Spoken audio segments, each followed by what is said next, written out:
Number 10, Kansas State upsets number 3, Texas Christian, 31-28 in overtime. Again, fantastic game. Texas Christian went into half trailing Kansas State by 4, which for TCU is nothing new.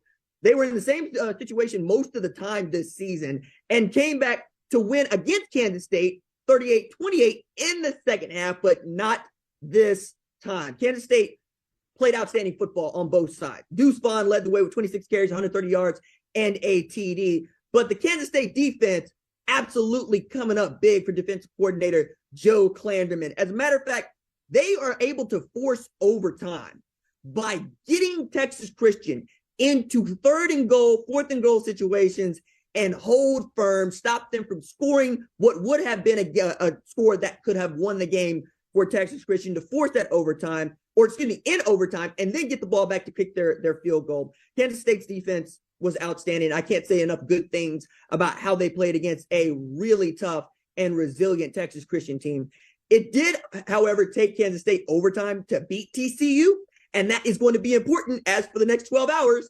That's what we're going to be discussing. Is Texas Christian good enough to be in the college football playoff? We will get to that a little bit further in the show, but I also just want to give it up to Kansas State because they won their first Big 12 championship since 2012. How long ago was that? The offensive coordinator at Kansas State is Colin Klein. He was the quarterback and captain at Kansas State the last time the Wildcats won the Big 12 title. And my goodness, made a berth in the Fiesta Bowl where they got to play against Oregon.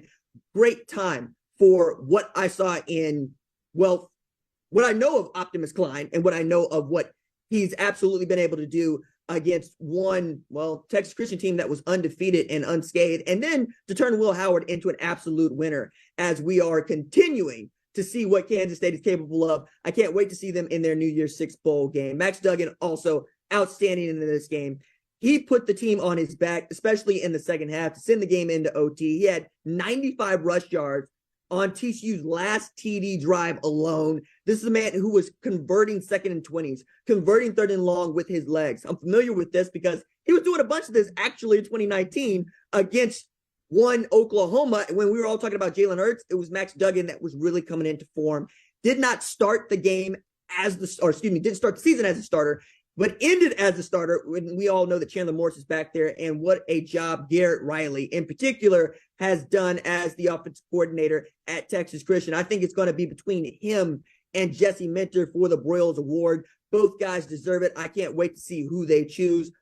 Full credit to Texas Christian and the kind of performance they put on this year. Remember, they were picked to finish 7th in their own conference, and now they are staring at looking at really good chance to be in the college football playoff for the first time in their history. One question we do all have, and I want to hear some more talk about, is why didn't Sonny Dykes give the ball to Max Duggan on 4th and goal in overtime after he had demonstrated he was willing to bleed, hurt, do whatever was in his power to go and get a W for Texas Christian. And for you to give that ball to Kendre Miller instead of Max Duggan, it's kind of like, for me, the Super Bowl in which Pete Carroll just did not decide to give the ball to Marshawn Lynch. We're looking at this the same way. Texas Christian could have had a Big 12 championship to go along with their 12-0 start to the season, but 12-1 will have to do